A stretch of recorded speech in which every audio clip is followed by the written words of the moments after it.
This is Joan Esposito, live, local, and progressive on WCPT 820. If you are on social media and you care about democracy, no doubt you are following the account of Brooklyn Dad Defiant, one of the nearly 2 million people who read what Majid Padellan have to say on a regular basis on social media. But what you may not know is that he is also an author. They appear to be children's books, but the subject matter is very appropriate and very political. The first one was published in 2020. It was called The Littlest President. It was about Donald Trump. And there is a new one out, a sequel, if you will, The Bigliest Loser, that I really like because, man, it really takes you on a trip down memory lane as far as just how awful Donald Trump was, but yet has a pretty optimistic view of the future. Majid Padellan, thank you for being here. Oh, thank you for having me, Joan. It's a real thrill. Thank you. I so enjoyed talking to you at the Democratic National Convention. Talk about your experience there. Joan, that was, first of all, it was a thrill meeting you, and it was a thrill being there. It was amazing. It was like, I guess, a political nerd prom. I mean, I got to meet, I got to meet a lot of fellow social media influencers. It was my first time ever being at a Democratic National Convention, and overall the vibe was so positive and so optimistic, and I still have traces of it in my system. I still feel a little hopeful. Yeah. I'd like to talk about. Well, first of all, let's talk about your books. They're done kind of like a graphic novel style with the art on every page.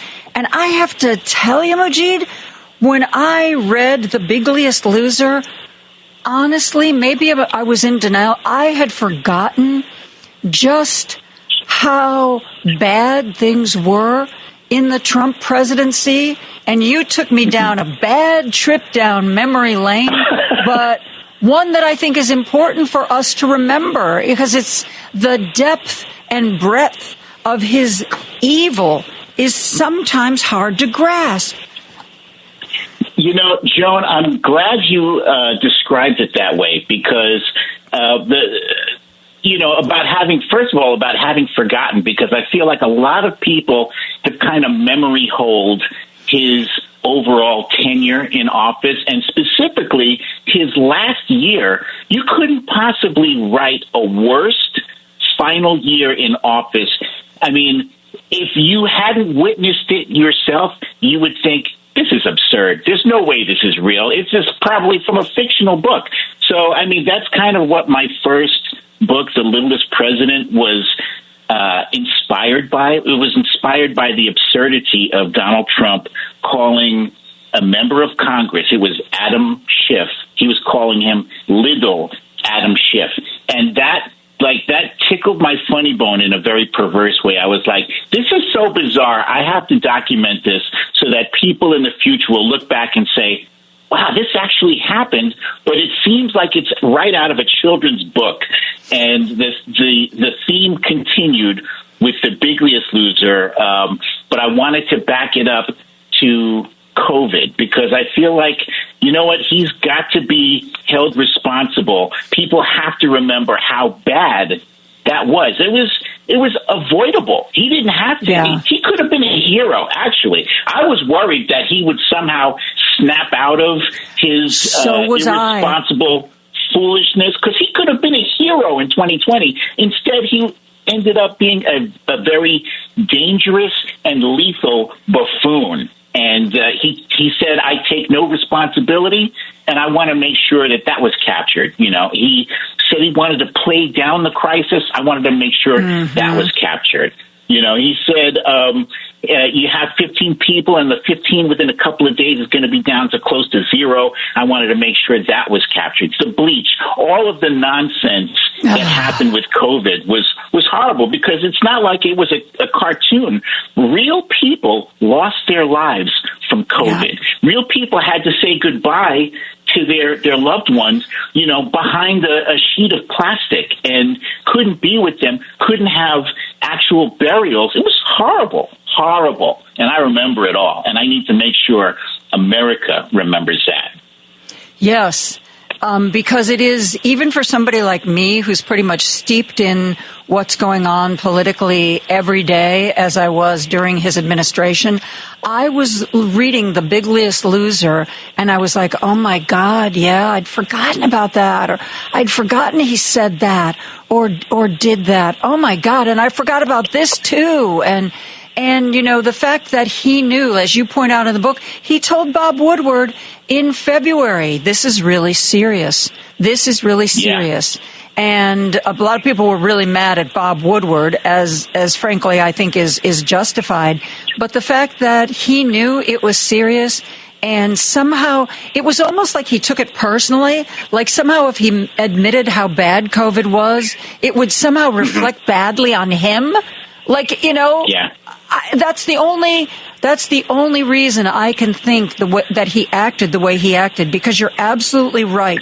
If he had gotten out in front of this, even with all the other horrible things he did, people would have looked back and they would have said, well, at least when it came to COVID, he did right by the country. But he didn't.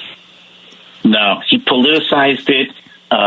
He said, you have to slow the testing down. And yeah, because he didn't want to look bad. Oh, we don't want to say that there's a lot more cases, because that'll look like, we're not in control, and we don't want that. So let's not make tests available. That's a smart, right. That's a smart way to do it. Yeah, and it wasn't just the loss of life. The loss of life itself was bad enough, was horrible. But then that spilled out into jobs. Businesses had to close. He lost almost 3 million jobs. It was, I think, 2.9 million jobs lost. The first president since Herbert Hoover to lose that many jobs. And I remember not being able to get toilet paper.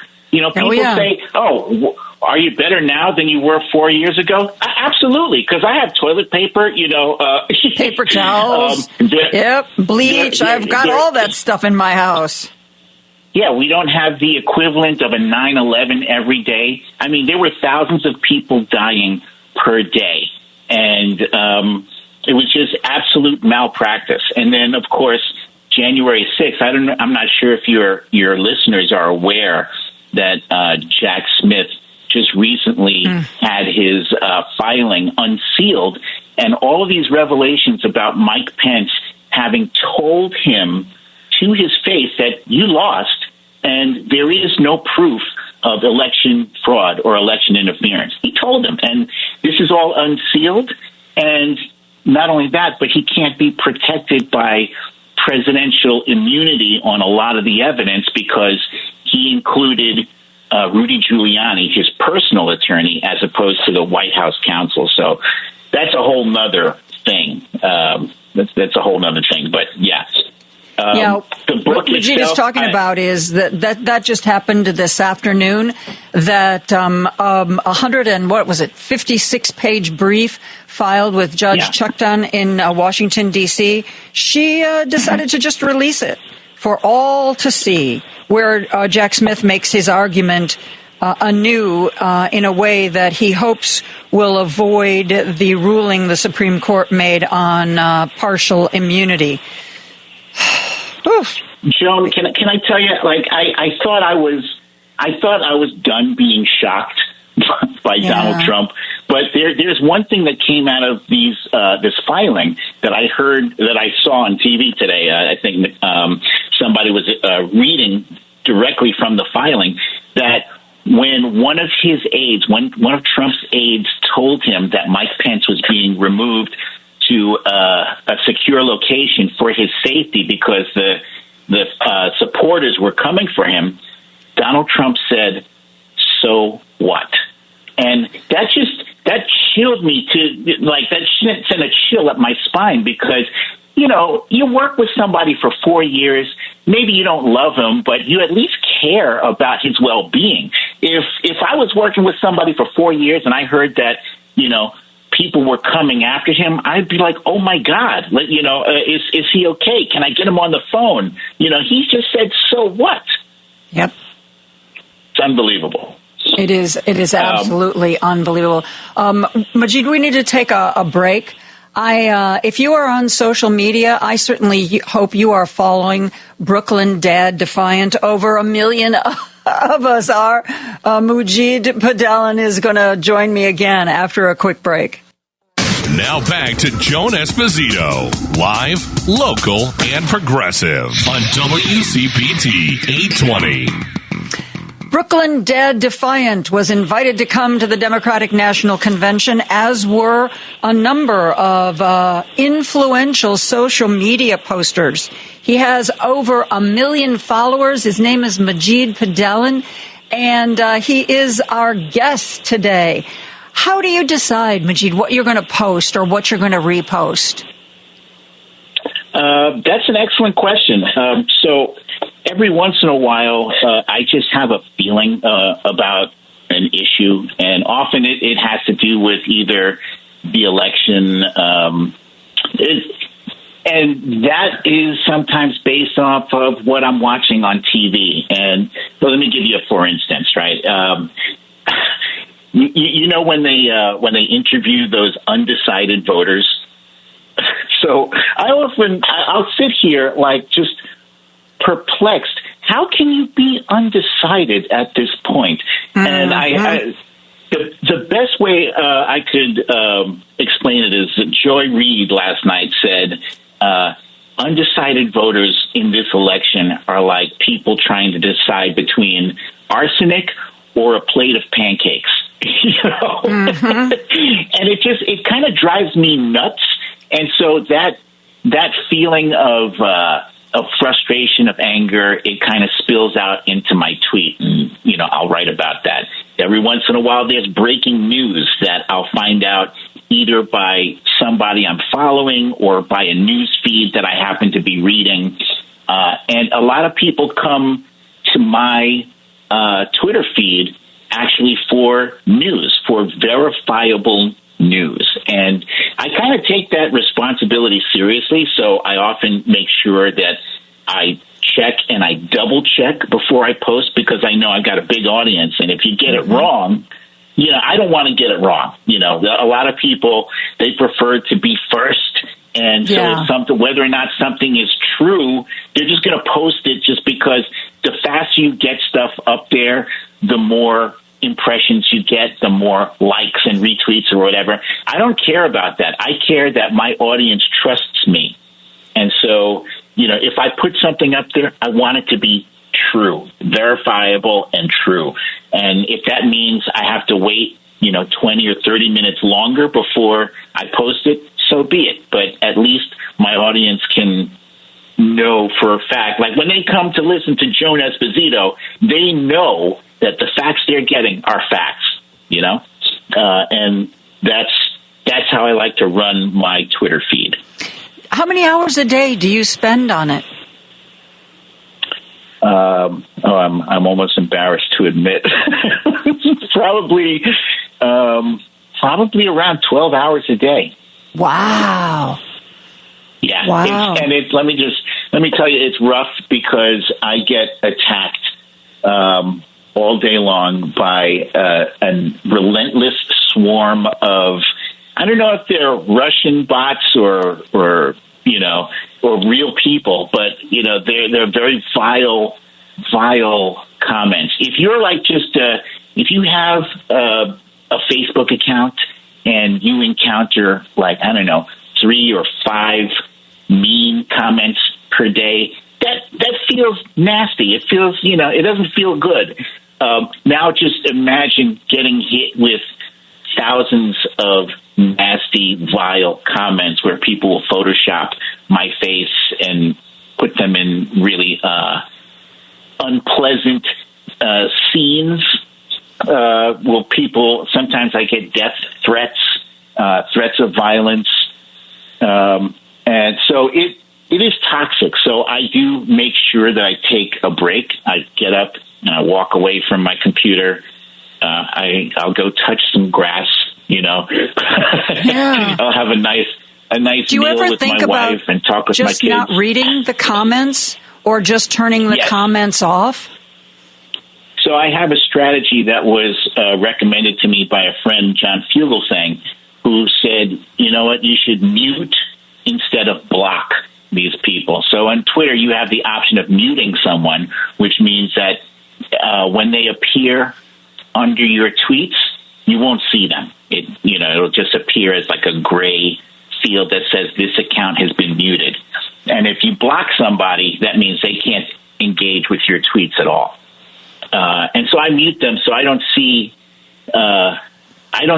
most of them, but every day there are hundreds of new accounts that come at me with, vile stuff. And so, I will preemptively mute them so the next time I post a tweet, I won't see them. Have you found in your social media feeds what I have found here on my radio show, that as we get ever closer to this election, people seem a lot more wound up and people are a lot crankier and meaner and more attempt to be more disruptive than they normally are? Are you seeing an uptick in that kind of bad behavior? Oh, absolutely. I would say tenfold, and it started about maybe 2 or 3 weeks ago. There was definitely a ramping up of that activity. And, for someone who spends as much time online as I do, I know the difference. So, there definitely has been an uptick. Much of it does not feel organic. It doesn't feel like real people. I see a lot of copy and pasted comments, that they throw at me. And it's like, who is paying for all of this? You hear about Russian interference and some right-wing influencers have been paid by Russia, to spread disinformation. So why wouldn't they pay a bot farm to, send swarms of bots at left-wing influencer accounts? I've seen a lot of deboosting. Deboosting is when the owner of Twitter or the people under him will reduce the impressions that certain accounts can get. They will just kind of hide your tweets, so to speak.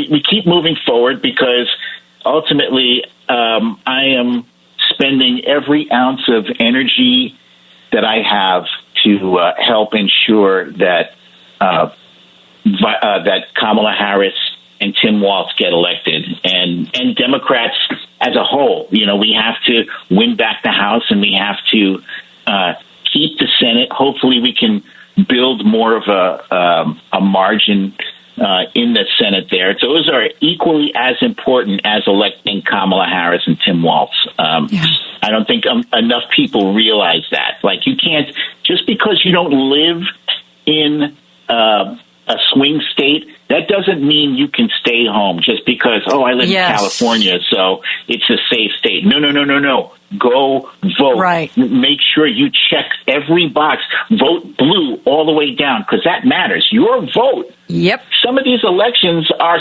so close. Some people win by a handful of votes. Your vote is essential. Yeah. Yeah. Yeah, I agree with you 100%. I just worry about, I get some trolls. I've had some today. I know how to shut them down. Sometimes my regular listeners find it amusing, whatever. But to get the kind of vitriol that I know you must get, I worry about your mental health, and I hope you're taking care of it in some way. Oh, absolutely. Like my rule, fast, hard rule is no matter what, I stop what I'm doing and I have dinner with my wife and we sit down and we watch TV. talk with the kids. We have a dog and 3 cats. And they are very therapeutic. I don't know if you realize that. It's very therapeutic. Yeah. Yes, indeed. Are you going on a book tour for The Littlest President and the Bigliest Loser? It hadn't even occurred to me because I am self-publishing. I self-published this as I did with The Littlest President, so I don't have like a publishing company saying, "Oh, you're gonna go to this state here," and I don't even know how that works. I just I wrote this, I art directed it, and I'm publishing it myself, and I'm kind of trying to use my own social media and whatever friends I have to help promote this book. So I thank you for that. They can get it on BrooklynDadDefiant.com, and starting on October 15th, they can get it on Amazon.com. I think also Kobo Books, and basically wherever you get your books, I think it'll be in all those places, Barnes and Noble and all that. Well, The Bigliest Loser, as I alluded to, ends with Kamala Harris elected president, and man, I hope that you are correct in that prediction, that your crystal ball is leading us to where we're actually going to go as a country. Because, man, it was so great to read that and like, oh, please let this election be over. Let all this nonsense be over, and let's be sane again, or at least more sane than we have been in the past. Majid, thank you so much. It is such a pleasure to talk to you. If you come to Chicago, if you decide to do any kind of appearance for your book, let me know. I would love to come say hello in person again. Oh, that would be fantastic. And by the way, The Littlest President, I had predicted that Donald Trump would be defeated by 79 million popular votes. It ended up being 81.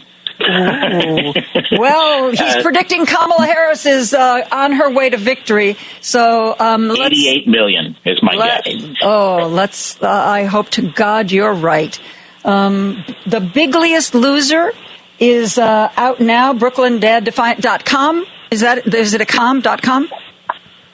.com, yes. BrooklynDadDefiant.com and The Littlest President. Majid Padellan, thank you for all you do and keeping us sane on your social media and keeping us informed. I appreciate everything you're doing and the price you're paying to do it. Thank you. Thank you so much, Joan.